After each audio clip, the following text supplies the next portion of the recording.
ఎవరిని తీసుకొచ్చావు? అమ్మాయి మా ఆవిడతో కలిసి వచ్చాను.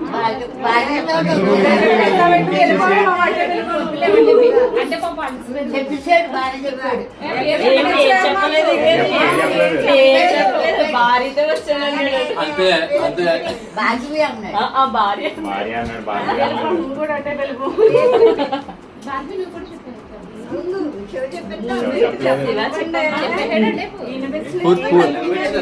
కాదు పూర్తి పేరు చెప్పాలి. పూర్తి పేరు చెప్పాలి.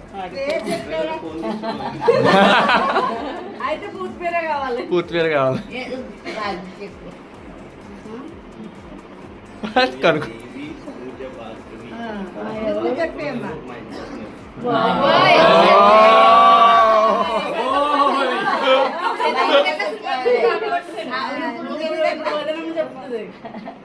ఇంటి పేరు చెప్పలేదు. తర్వాత ఇద్దరు కలిసి పూర్తి మరి పూర్తి పేరు? మా తమ్ముడు పూర్తి పేరు చెప్పాలి. చెప్పాలి. అడిగాడు. చెప్పింది ఇంకా చాలు. డబ్బులు అది పాపం అమ్మ.